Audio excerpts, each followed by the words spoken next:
মুসলমানদের কোনো দেশে ইহুদি খ্রিস্টানরা হামলা করলে আমরা অনেকেই প্রত্যাশা করি আক্রান্ত মুসলমানদের বাঁচাতে অন্যান্য মুসলিম দেশগুলো যেন সেনাবাহিনী পাঠিয়ে যুদ্ধ শুরু করে। যেমন ফিলিস্তিন ও লেবাননে ইসরায়েলি বাহিনীর আগ্রাসন দেখে আমরা অনেকেই ভাবি, ইস, আমাদের মিশর, তুরস্ক, সৌদি আরব, ইরান ইত্যাদি শক্তিশালী মুসলিম দেশগুলা একযোগে যদি ইসরায়েলে হামলা করত, তাহলে পুচকে ইসরায়েলকে শিক্ষা দেওয়া যেত। এটা আমাদের মুসলমান জনসাধারণের ভাবনা, ধর্মীয় সেন্টিমেন্টের জায়গা থেকে আমরা অনেকেই এভাবে চিন্তা করে থাকি। কিন্তু বাস্তবতা তার ঠিক বিপরীত। দেখা যায় অন্যান্য মুসলিম প্রধান দেশগুলা মুসলমানদের বাঁচাতে ইসরায়েলের বিরুদ্ধে যুদ্ধে নামা দূরে থাক, একটা প্রতিবাদ পর্যন্ত করতে সাহস পায় না, নীরবতা পালন করে। কেউ কেউ তো আবার ইসরায়েলকেই হেল্প করতে থাকে। যেমন জর্ডানের কথা বলা যায়, এটা মুসলিম প্রধান একটা দেশ, শাসকও একজন মুসলিম, কিন্তু অভিযোগ আছে এই দেশটা ফিলিস্তিনিদের পক্ষে না থেকে কার্যত ইসরায়েলের পক্ষে অবস্থান নিয়েছে। এছাড়াও মিশর, সৌদি আরব, তুরস্ক এসব দেশগুলো তাকিয়ে তাকিয়ে ইসরায়েলি গণহত্যা দেখছে, অথচ তাদের শক্তিশালী সামরিক বাহিনী আছে, অস্ত্রশস্ত্র আছে, শক্তিশালী অর্থনীতি আছে। তারা চাইলে 24 ঘন্টার মধ্যে ইসরায়েলকে বেকায়দায় ফেলতে পারত, কিন্তু কিছুই করছে না। প্রশ্ন হলো, কেন করছে না? বন্ধুরা, আমরা সাধারণ মুসলমানরা বিষয়টাকে জেনারেলাইজ করে এভাবে ব্যাখ্যা করি যে এই মুসলিম শাসকদের ঈমান নাই, তারা হলো মুনাফিক, গাদ্দার, তারা ইহুদি খ্রিস্টানদের কাছে বিক্রি হয়ে গেছে ইত্যাদি।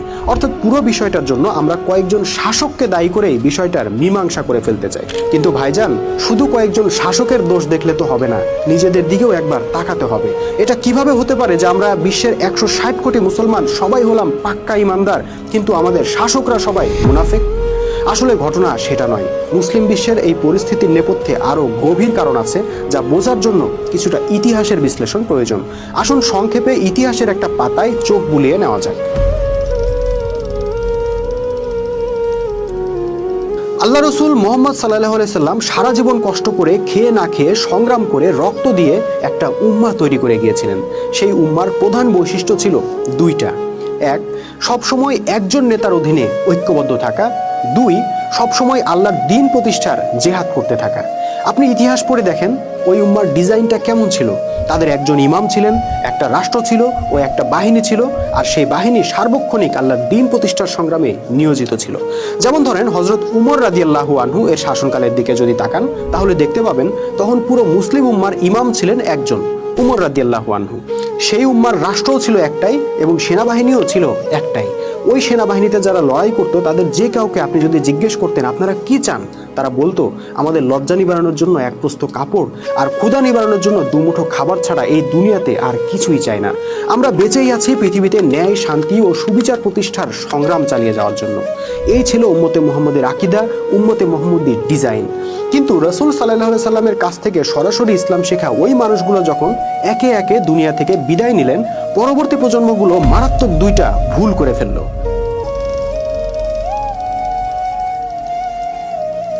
প্রথমত, মুসলিম উম্মাহ তাদের এক নেতা এক রাষ্ট্র এই ডিজাইন ভেঙে বহু নেতা ও বহু রাষ্ট্রে বিভক্ত হতে লাগলো। ততদিনে শিয়া সুন্নি সহ বিভিন্ন মতবাদ তৈরি হয়ে গেছিল, ফলে দেখা গেল শিয়াদের আলাদা রাষ্ট্র ও সুন্নিদের আলাদা রাষ্ট্র দরকার হয়ে পড়ছে, কারণ কেউ কাউকে মানে না। তাছাড়া কখনো খলিফা একজন নামমাত্র থাকলেও তার অধীনস্থ আমিররা বিভিন্ন এলাকায় স্বাধীনভাবে শাসন করতে লাগলেন। তা করতে গিয়ে এক আমিরের সাথে আরেক আমির যুদ্ধ পর্যন্ত করতেন। এদিকে ধর্মীয়ভাবে শিয়া সুন্নি ছাড়াও হানাফি, হাম্বলি, খারেজি, রাফেজি, মুতাজিলা, আশারিয়া ইত্যাদি 73 ফেরকায় বিভক্ত হয়ে গেল মুসলিম উম্মাহ। এক টুকরা আরেক টুকরার বিরুদ্ধে বাহাস, মুনাজারা ইত্যাদিতে লিপ্ত হলো। এক ফেরকা আরেক ফেরকাকে কাফের ফতোয়া দিতে লাগলো। এক কথায় সবাই মিলে মহা সমারোহে মুসলিম উম্মার ঐক্য ভাঙার কাজ সম্পন্ন করলো, যা ছিল মুসলিম উম্মার সর্বকালের সবচাইতে বড় ভুল। দ্বিতীয়ত, উম্মাহ দ্বীন প্রতিষ্ঠার জেহাদ ছেড়ে দিল। যে উম্মার দায়িত্ব ছিল সারা বিশ্বে আল্লাহর দ্বীন প্রতিষ্ঠা না হওয়া পর্যন্ত জেহাদ চালিয়ে যাওয়া, তারা সেই মিশন ভুলে গিয়ে অস্ত্র ফেলে একদল হাতে তুলে নিল খাতা কলম, আরেক দল হাতে তুলে নিল তাসবিহ। খাতা কলম নেওয়া দলটি লক্ষ লক্ষ মাসলা মাসাইল রচনা করে আলেম ফকি হবার সাধনা শুরু করলো, আর তাসবিহ নেওয়া দলটি আত্মার ঘষা মাজা করে পীর দরবেশ হবার সাধনা শুরু করলো, যা ছিল উম্মার দ্বিতীয় বড় ভুল। তার মানে বুঝতেই পারছেন রাসূল সাল্লাল্লাহু আলাইহি সাল্লাম এই উম্মাহকে মূল যে দুইটা বিষয় শিক্ষা দিয়ে গিয়েছিলেন, সেই দুইটা শিক্ষাই এই উম্মাহ প্রত্যাখ্যান করলো। বলা বাহুল্য, এই ঘটনাগুলাই মুসলিম উম্মার ইতিহাসের মোড় ঘুরিয়ে দেয়। মুসলিমদের ভাগ্যে পরাজয় ও গোলামির বন্দোবস্ত ফাইনাল হয়ে যায়। এর পরবর্তী ইতিহাস ক্রুসেডারদের হাতে, মঙ্গলদের হাতে ও ইউরোপীয় ঔপনিবেশিকদের হাতে মুসলিম উম্মার মার খাওয়ার ইতিহাস, পরাজিত হবার ইতিহাস, গোলামি করার ইতিহাস। বন্ধুরা, আমাদের মাওলানা সাহেবরা ওয়াজ মাহফিলে ও জুমার খুতবায় কুরআনের বহু আয়াতের তর্জমা করেন, শানে নজুল বলেন, কিন্তু তারা কখনোই সূরা তওবার 39 নম্বর আয়াতটা বলেন না। এই আয়াতে আল্লাহ মুসলিম উম্মাহকে বলেছেন, যদি তোমরা জেহাদে বের না হও তাহলে তিনি তোমাদেরকে কঠিন শাস্তি দিবেন ও তোমাদের স্থলে অন্য জাতিকে চাপিয়ে দিবেন। কি ভয়ঙ্কর কথা, কি ভয়াবহ সতর্কবাণী। আল্লাহ কোরআনের কোথাও বলেননি নামাজে বের না হলে সবাইকে মর্মন্তুদ শাস্তি দিবেন ও অন্য জাতিকে চাপিয়ে দিবেন, কিংবা বলেননি হজ করতে বের না হলে সবাইকে মর্মন্তুদ শাস্তি দিবেন ও অন্য জাতিকে চাপিয়ে দিবেন। বলেছেন জেহাদে বের না হলে এমনটা করবেন। অর্থাৎ জেহাদ ছাড়া শাস্তি হলো দুনিয়াতে লাঞ্ছনাদায়ক আযাব ও অন্য জাতির গোলামি। বন্ধুরা, আজকে মুসলিম বিশ্ব কেন মর্মন্তুদ শাস্তি ভোগ করছে, কেন তারা অন্য জাতির গোলামি করছে এবং কেন আল্লাহ তাদেরকে উদ্ধার করছেন না, তা কি বোঝা যাচ্ছে এবার? সুতরাং মনে করার কারণ নাই যে আমাদের উপর যে নির্যাতন চলছে, যে গণহত্যা চলছে, যে হামলা চলছে, তা আমাদের মুসলিম শাসকদের মুনাফিকির ফল, গাদ্দারির ফল, আর আমরা সাধারণ মুসলমানরা হইলাম পাক্কা ইমানদার। না ভাই, এমনটা ভাবার কারণ নাই। এই পরাজয়, এই বিপর্যয় শুধু আমাদের শাসকদের কর্মফল নয়, পুরো মুসলিম উম্মার কর্মফল। আমরা যে কথায় কথায় বলি মুসলিম বিশ্ব, সেটা আমাদের সেন্টিমেন্টের জায়গা থেকে বলা হয় আর কি। বাস্তবে মুসলিম বিশ্ব বলে আলাদা কোনো কিছুর অস্তিত্ব নাই। আমরা আজ কেউ বাংলাদেশি, কেউ পাকিস্তানি, কেউ লেবানিজ, কেউ মিশরীয়, কেউ তুর্কি। আমাদের আলাদা আলাদা রাষ্ট্রনায়ক, আলাদা আলাদা সরকার, আলাদা আলাদা সীমান্ত, আলাদা আলাদা সার্বভৌমত্ব এবং অবশ্যই আলাদা আলাদা শত্রু মিত্র। সৌদি আরব ও ইরান দুইটা দেশই মুসলিম দেশ, কিন্তু সৌদি আরবের সাথে আমেরিকার গভীর বন্ধুত্ব আর ইরানের সাথে গভীর শত্রুতা। কারণ কি?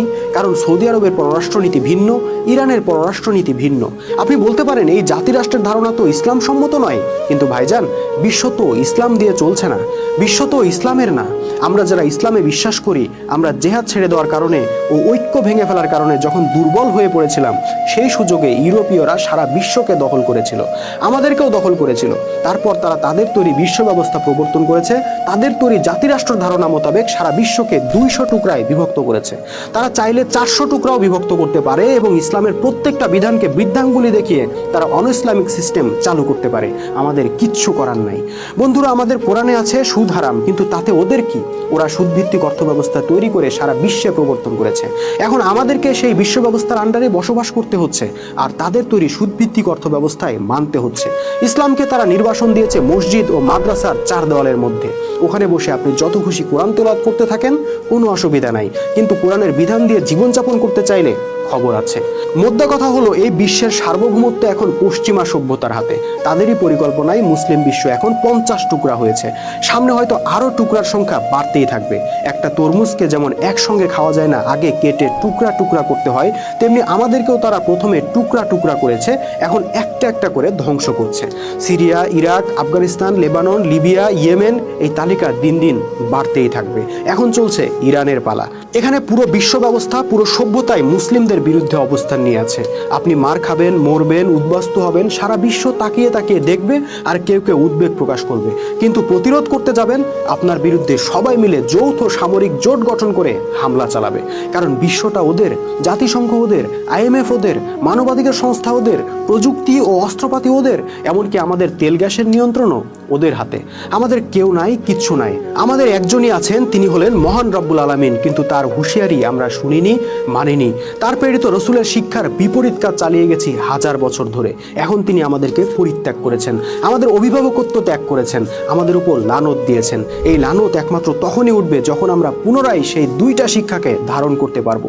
1, তৌহিদের ভিত্তিতে ঐক্য, 2, দিন প্রতিষ্ঠার সংগ্রাম। আল্লাহ আমাদেরকে তার মনোনীত ইমামের নেতৃত্বে ঐক্যবদ্ধ হয়ে দিন প্রতিষ্ঠার সংগ্রামে অবতীর্ণ হওয়ার তৌফিক দান করুন। এই কামনা করে আজকের মতো বিদায় নিচ্ছি। আগামী ভিডিও দেখার আমন্ত্রণ রইল। আল্লাহ হাফেজ। সালামু আলাইকুম ওয়া রাহমাতুল্লাহি ওয়া বারাকাতুহু।